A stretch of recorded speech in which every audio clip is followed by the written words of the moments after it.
Welcome back to Terror and Urban Myths. Glad to have you with us again for another chilling story. Tonight we're diving into the unsettling story of the madman in the woods. It's a tale that takes a peaceful family vacation and twists it into something dark. A disturbing encounter, with the unknown. Don't forget to subscribe to our channel and give this episode a like if you enjoy it. Now let's get started with this chilling story. Yeah, sounds good. The story was about this family, Chris, Joyce, and their daughter Ashley. Okay. And they're going on this caravan trip. They want to get away from everything. Right, a little break. They just want to spend some quality time together, just surrounded by nature. Yeah, makes sense. But their search for peace and quiet, it takes a dark turn. I see where this is going. Right from the start, you get this sense of underlying tension. Yeah, you can kind of tell. Like Ashley, the daughter. She's bummed out because she missed a concert. Oh, yeah. That's rough. And to make matters worse, there's no cell service. So they're really cut off.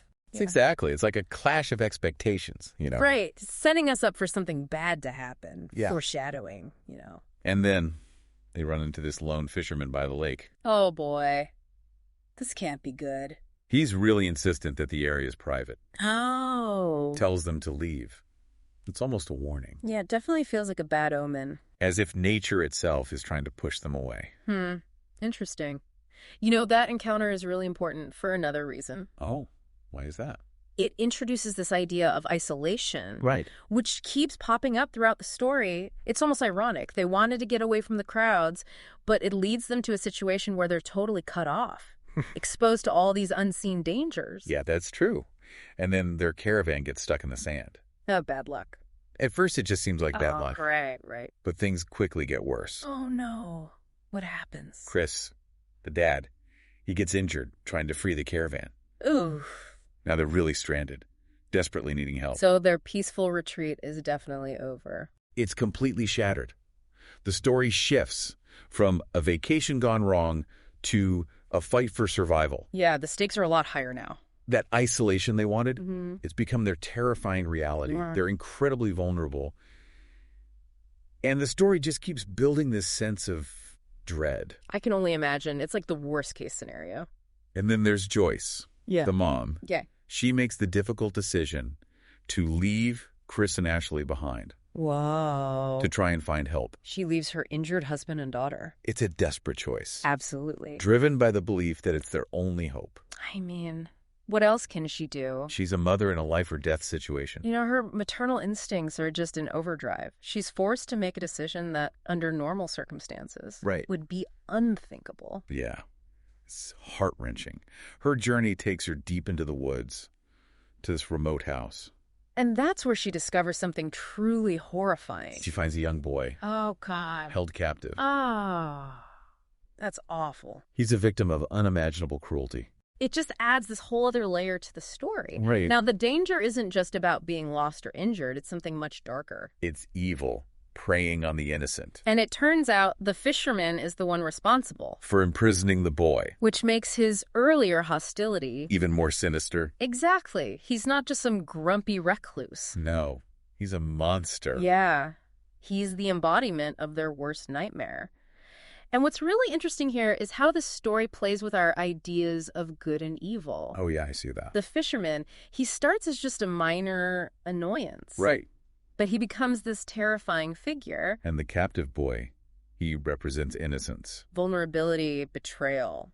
But as we'll see, these roles aren't so simple. Yeah, it's not black and white. Not at all. Joyce realizes her family is in danger and she tries to escape. It's incredibly tense. You're on the edge of your seat, wondering if she can outsmart her captor. If she can save her family, the story really taps into our primal fears, Being hunted. Trapped. The woods become both a sanctuary and a prison. Exactly. Where civilization's rules no longer apply. The suspense is killing me. What happens next? Just when you think things can't get any worse, the story twists again. Oh no, not another twist. Ashley, who's stuck back at the caravan, she sees something chilling. What does she see? It involves the imprisoned boy. That changes everything. It makes you question everything you thought you knew. This is getting really complex. And that's where we'll leave it for now. Stay tuned for part 2 of our exploration of the madman in the woods. We'll delve even deeper into the psychological twists and turns of this chilling story. I can't wait. It's a real turning point when we realize that the boy, even though he's a victim of captivity, he's capable of violence himself. Right. It's not what we expect, you know? It really challenges those assumptions about innocence. Exactly. And it forces us to face this uncomfortable truth that even those who have suffered, they can perpetuate harm. It's a powerful reminder that trauma can have lasting effects. Absolutely. Effects that are sometimes unpredictable. Yeah. You never know how it will manifest.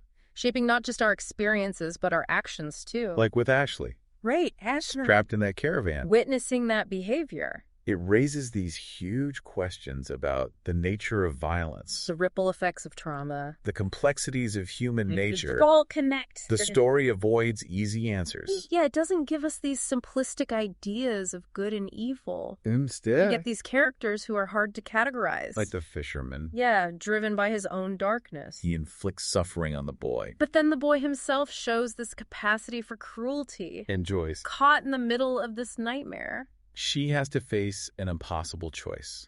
A moral dilemma. Her instincts as a mother, Telling her to protect her children. but also the captive boy. It's a clash of those instincts. The reality of the boy's actions. It really highlights the challenge of empathy and compassion. When you're confronted with such cruelty, It makes you question how we can help others. knowing that even the most vulnerable can inflict harm. Joyce's struggle. It reflects the larger themes of the story. Blurring those lines between victim and perpetrator. And then there's the setting, The wilderness. vast and unforgiving. It amplifies that sense of isolation. The dread.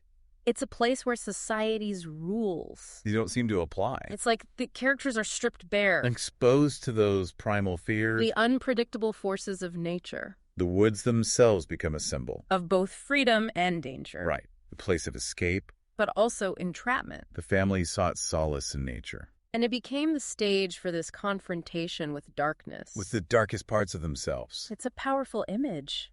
The story doesn't shy away from the psychological effects. Especially on young minds. Ashley trapped in that caravan. Witnessing everything. Her innocence shattered. It raises concerns about the long-term impact of violence. The challenges of processing trauma. Especially in isolation. The idea that trauma can leave these invisible scars. Shaping our perceptions. Our responses to the world long after the event itself. It's a chilling thought. The story keeps us on edge with the suspense. Yeah, Joyce, racing against time. To escape. To save her family. But it's the ending that really stays with you. That unsettling feeling. That unease. The ambiguity of it all. It leaves us with so many questions. Unresolved tensions. Like what happens to Joyce? What about the boy? We don't get easy answers. We're left to confront that lingering darkness. The unsettling possibility that some wounds may never truly heal. There's just so much to think about with this story. Yeah, it's not just a scary story about a vacation. It goes deeper than that. It's about the dark side of human nature. The impact of trauma. You know those scars that don't always heal? It really makes you question those ideas of safety and security. Right, thinking you're safe. Then suddenly you're in a nightmare. You realize danger can be anywhere. It reminds us that we're not always in control.